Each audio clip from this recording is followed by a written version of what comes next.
I'm paid by the Chinese government to say good things about China.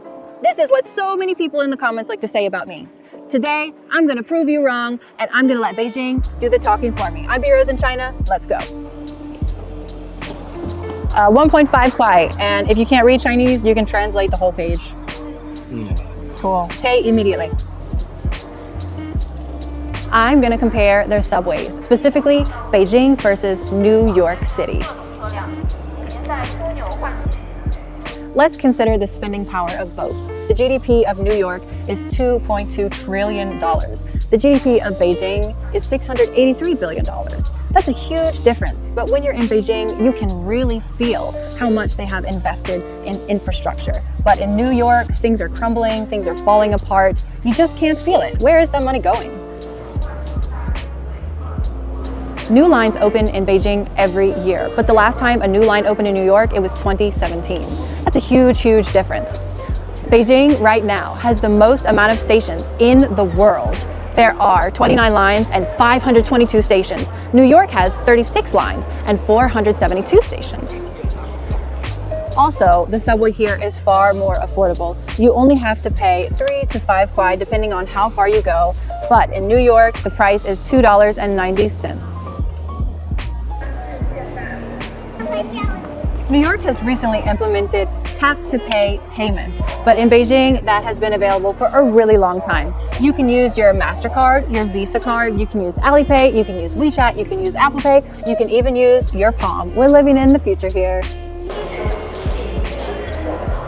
It's very convenient to ride the subway too. If you don't know where you're going, you can easily find maps everywhere that are in Chinese and in English. I visited Russia several years ago and nothing was in English. It was a nightmare to get around.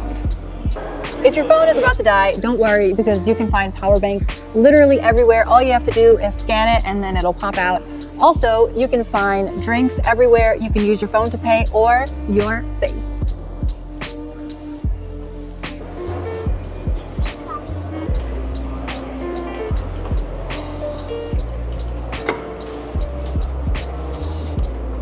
Thank you.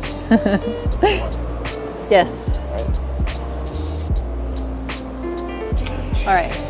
You think somebody's gonna... Only I can spend Cav's money.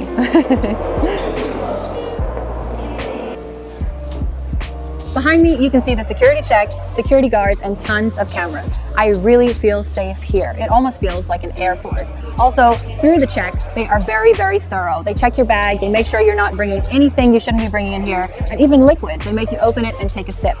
And when you're riding the train, you can find security guards on there making sure everything is okay. In New York, I feel like the security check is not that thorough because just check the news. Bad things are happening on the trains all the time. There are cops when you first get on the train, but even if you break the law right there in front of them, they don't do anything. I guess they just don't want trouble. And when you're on the train, well, you're on your own.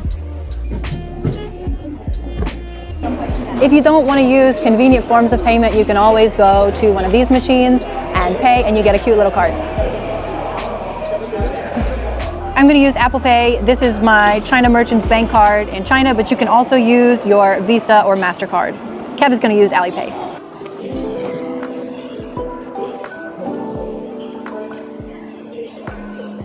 That's the first time I've used Apple Pay. That was so easy.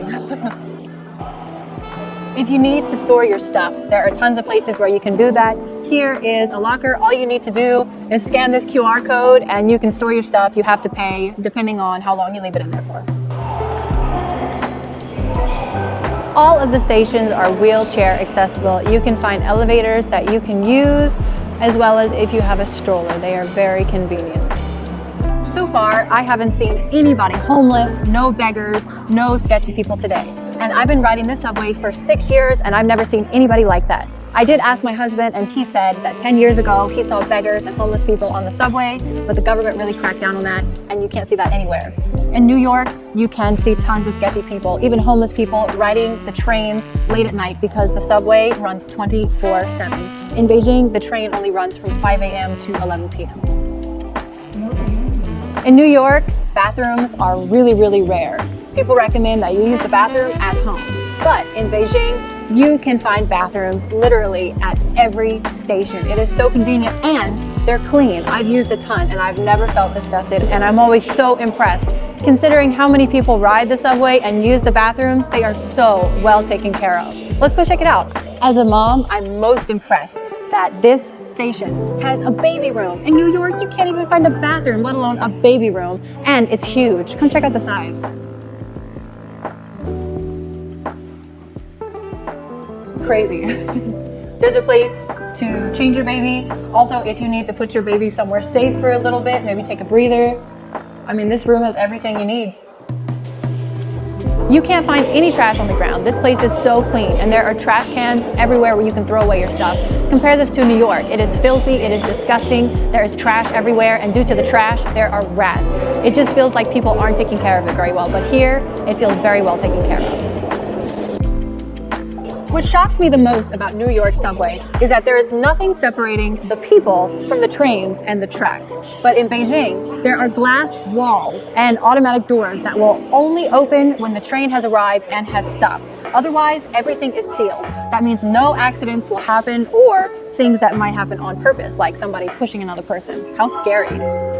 What I love about the subway in Beijing is that it's always on time. I've lived here for 6 years and I always took the subway because getting to work on time was a guarantee. You can find the ETAs on these huge signs everywhere that are in Chinese and English. In New York, the trains are not on time. The ETAs are hard to know because even if the sign says 20 minutes, it still may not arrive in that amount of time. For what reasons? Nobody knows. Let's get on. As you can see, there's no trash in sight. This subway is so clean. Also, there are no homeless people sleeping on the train, and there's no sketchy people. As you can see, everybody is just riding the train, trying to get to where they're going. When I first moved here 6 years ago, I was so shocked by the subway. It's convenient, it's easy to use, you can go anywhere in the city, people are friendly, it's clean, and it's just an enjoyable experience. What shocked you the most about Beijing subway? Let me know in the comments. Also, I did want to make one thing very clear. Some people say in the comments that I should never come back to America or that I hate my country, and it's absolutely not true. I make these videos to show my fellow Americans what life could be like if government money was allocated properly, like in transit, transportation, into infrastructure, and so on. Life could be so much better, and we deserve it. I want to show that it's possible. If you like this video, please like it, leave a comment, and subscribe. If you support what we do, it helps so much. Let me know in the comments if you'd like to see something in particular. I definitely read them all. All right, guys, until next time. Bye.